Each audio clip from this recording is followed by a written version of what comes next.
अस्सलाम वालेकुम एवरीवन। आज का जो टॉपिक है हमारा solving biological problems chapter number 2 ninth class. So यहाँ पर जो है हम जो है नाइन्थ क्लास का जो 2 चैप्टर है उसको डिफाइन करने लगे हैं। तो वहाँ पर हमें जो है बायोलॉजिकल मेथड यूज़ करके कैसे जो है बायोलॉजिकल प्रॉब्लम्स जो है उसको सॉल्व किया जाता है। पहले तो उसी चीज़ की जो है डेटा कलेक्ट की जाती है, ठीक है। फिर वहाँ पर पहले तो उसको ऑब्जर्व किया जाएगा, ऑब्जर्व करके उस डिजीज़ को जो है डेटा कलेक्ट की जाएगी। फिर जो उसमें जो है साइंस और सिम्टम्स हमें मिलेंगे उसको जो है फुली जो है ऑब्जर्व कर कर और उसको जो है जो डेटा मिली फिर उसको जो है हम तहकीक जब करेंगे तो वो जो है डिफरेंट उस पर जो है क्वेश्चनिंग होती है, जो है एनालिसिस हुआ है उस पर जो है एक तरीके से छाना जाता है हाइपोथेसिस जो होता है, और उसके बाद जो है वो जाके थ्योरी और लॉ बनता है। फिर यहाँ पर जो है हम कुछ जो है बायोलॉजिकल मेथड के बारे में हम पढ़ते हैं।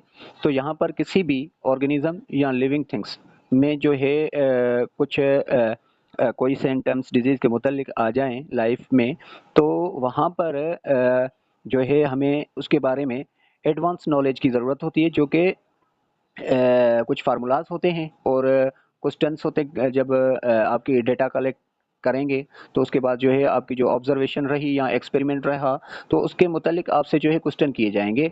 फिर जो है वो आपका जो एक्सपेरिमेंट है एंड जो आपकी टेस्टिंग जो हाइपोथेटिकल है उसका जो आंसर्स हैं, तो लिविंग जो थिंक है उसके जो है ये तमाम सी चीज़ों से गुजरना होगा। तो वो किस मुताबिक गुजरना होगा बायोलॉजिकल मेथड यूज़ करके। कुछ यहाँ पर आपका जो है बायोलॉजिकल मेथड का चार्ट दिया हुआ है, उसको थोड़ा सा डिफाइन कर लेते हैं। तो ये देखें आपका जो बायोलॉजिकल प्रॉब्लम्स हैं उसमें जो है आपकी उससे रिलेटिव जो ऑब्जर्वेशन होती है या जो उसके मुतल्लिक प्रीवियसली जो नॉलेज होती है इसके मिलती जुलती जो है कोई आपका पहले डिजीज़ कोई रहा हो, तो वहाँ पर वही जो है सिम्टम्स मिल रहे हैं, जुल रहे हैं, तो वहाँ पर वही जो है एक अप्रोच की जाती है। वो जो है डिफरेंट जो है उसके बारे में जो है वो रेफरेंस दिए जाते हैं कि ये इस किस्म की भी एक डिजीज़ थी। जैसे फॉर एग्जांपल 2019 में डिजीज़ आ गई थी कोरोना। कोरोना में जो था जो किसी को पता नहीं था कि ना ही उसकी वैक्सीन थी, ना ही उसकी कोई दवाई थी, ना ही कोई हमारे पास मेडिकली कोई नॉलेज थी उसके मुतालिक। तो उस पर जो आपका बना, जो आपका उस पर वैक्सीन बना, तो वहाँ पर जो है उनको पहले ऑब्जर्व किया जा या जो है उस पर ऑब्जर्व किया गया होगा, उसके बाद जो है उसकी डेटा कलेक्ट की गई होगी, फिर जो है उस पर एक्सपेरिमेंट किया गया होगा। फिर ये जो है फेजेस से गुजर के जो है आगे की तरफ जाना होता है। जैसे फॉर एग्जांपल यहाँ पर जो है हाइपोथेसिस हो गया, ठीक है। उसके बाद जो है आप एक्सप्लेन करोगे जो आपने हाइपोथेसिस आपका रहा है, तो आपका जो है वो एक्सपेरिमेंट में चेंज हो सकता है। तो यहाँ पर इंडक्टिव रीजनिंग भी होती है और डिडक्टिव रीजनिंग भी होती है। तो जब आप डेटा कलेक्ट करके आए हो उसके बारे में एनालिसिस आपने किया, तो वो जो है वो उसको देखा जाएगा, एनालिसिस किया जाएगा आपकी डेटा का, ठीक है। तो वहाँ पर अगर आपकी जो है फॉर एग्जांपल आपने जो है डेटा कलेक्ट किया है, अभी जो है उसको एनालिसिस करने के लिए जो आपकी बात को माना जाए तो फिर क्या करेंगे, ये जो है नॉर्मल पर्सन जो है वो लेंगे, ठीक है। तो वो जो है 50 जो है 50 जो है कोरोना के एक पेशेंट्स लेंगे और दूसरे भी 50 कोरोना के पेशेंट्स लेंगे, ठीक है। तो ये दोनों जो है उस पर जो है एक को जो है 50 को जो है वो वैक्सीन यूज़ करेंगे और एक को वहाँ पर ही छोड़ना होगा उनको। जब इस पर वो जो है इनका जो बायोलॉजिकल मेथड के थ्रू इसका जो वैक्सीन बना हुआ है वो अप्लाई हो गया, तो ये माना जाएगा कि इसकी जो है हाइपोथेसिस अच्छी रही है। मगर यहाँ पर जबकि उनका जो एक्सपेरिमेंट रहा उसके मुतालिक जो है इसकी जो है डेटा वो मैच नहीं कर रही है, वो उसको सपोर्ट नहीं कर रही है, तो उसको फिर से रिपीट किया जाएगा। उसको जो है एक जो है फिर से शुरू से स्टार्ट किया जाएगा। उसको जो है उसकी जो नॉलेज है उसके मुतालिक जो है हाइपोथेसिस से वो शुरू किया जाएगा। फिर हाइपोथेसिस जो किया है इसने उस पर डिफरेंट तरीके की जो है उससे क्वेश्चनिंग की जाएगी। फिर एक्सपेरिमेंट और डेटा कलेक्शन के बारे में एनालाइज किया जाएगा। फिर से जो है उनको जो है एक छानी की तरह छाना जाएगा। उसके बाद जो है बायोलॉजिकल जो प्रॉब्लम्स होते हैं, हाइपोथेसिस, डिडक्शन एंड एक्सपेरिमेंट जो होते हैं, उसमें जो है बायोलॉजिकल प्रोसेस जो होता है, वहाँ पर पहले तो उस चीज़ को ऑब्जर्व किया गया, उसके बाद जो है उसकी डेटा कलेक्ट की गई, फिर जो है उसको जो हाइपोथेसिस किया है उसको जो है देखा जाएगा, डिडक्शन में जो है लेंगे, डिडक्ट करेंगे, तो उसके बाद जो है वो एक्सपेरिमेंट की सूरत या लॉ की सूरत अख्तियार कर सकता है। ठीक है, तो ये जो बायोलॉजिकल प्रॉब्लम्स है वहाँ पर डिफरेंट तरीके के वही बात के क्वेश्चंस हो गए। ठीक है, तो वो जो मसला पेश आया है तो वो किस चीज़ से आया है, ठीक है, और वो जो है भाई एक अप्रोच थी, तो एक नॉलेज रखी गई थी उसके मुताबिक कि कोरोना बैट खाने से आ रहा है। ठीक है, तो वो ऐसा करेंगे कि 50 लोगों को बैट खिला देंगे, ठीक है, और 50 लोगों को बैट नहीं खिलाएंगे। ठीक है, तो उस दोनों में से वो जो है देखा जाएगा कि ये जो है जिसने 50 लोगों ने वो खाया है, तो बेट खाया है, तो उस पर वो जो है वो मेथड अप्लाई करके देखा जाएगा कि वाकई में ही जो है बेट खाने से हुआ है या किसी और चीज़ से हुआ है। यहाँ पर ऐसे ही एक मिलती जुलती एक और जो थी बीमारी थी, जो थी हमारी मलेरिया। ठीक है, मलेरिया मलेरिया का मकसद ही ये है कि मतलब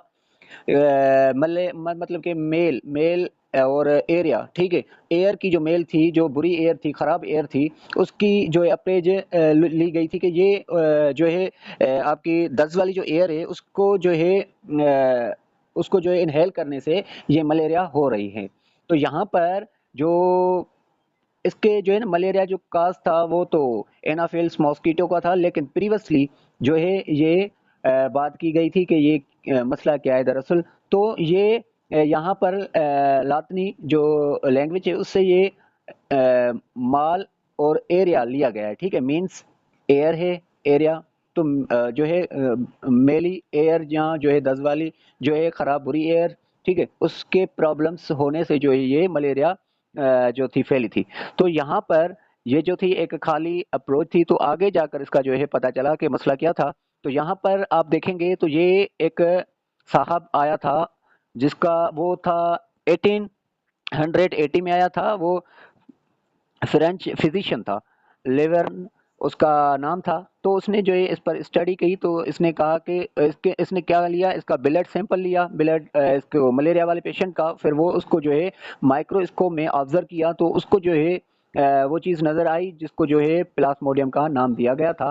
तो ऑब्जर्वेशन जो थी इसकी, वो प्लाज्मोडियम तो बाद में देखा गया कि इसमें जब वो हमारी डिस्कवरी माइक्रोस्कोप पर हुई, तो वहाँ पर उसके बाद जो है देखा गया तो वाक़ई में ही जो है ये पेशेंट जो है मलेरिया का है, जबकि ये आपके कुछ ब्लड के सैंपल्स दिए गए हैं। ठीक है, ये जो सफ़ेद-सफ़ेद ब्लड के बीच में ये जो सेल्स हैं, आपको होल्स नज़र आ रहे हैं, ये जो है प्लेटलेट्स की कमी है। भाई ये आपको अच्छे से ही पता है, पहले-पहले जो है आपका जब प्लाज्मोडियम आपके ब्लड में जाता है, वो अपनी कॉपीज़ जो है कहाँ पर बनाता है, लिवर में बनाता है। उसके बाद जो है वो आपकी ब्लड में आ जाता है। जब ब्लड में आता है फर्दर कॉपीज़ बनाता है और पेशेंट पर अपना कंट्रोल कर देता है और होस्ट को वो जो है खाता ही रहता है। ठीक है? तो ये एक एग्ज़ाम्पल है, ठीक है? तो इस पर जो है फर्दर क्या की गई, इस पर हाइपोथेसिस किया गया, ठीक है? साइंटिफिकली प्रोसेस के ज़रिए, ठीक है? इसको देखा गया होगा, ठीक है? उसके बाद जो है वो जो है साइंटिस्ट था, उसको जो है प्रॉपर्ली एक स्टेटमेंट देनी होती है कि ये वाक़ई में ही ऐसा ही है या नहीं है, उससे जो है क्वेश्चंस किए जाते हैं भाई।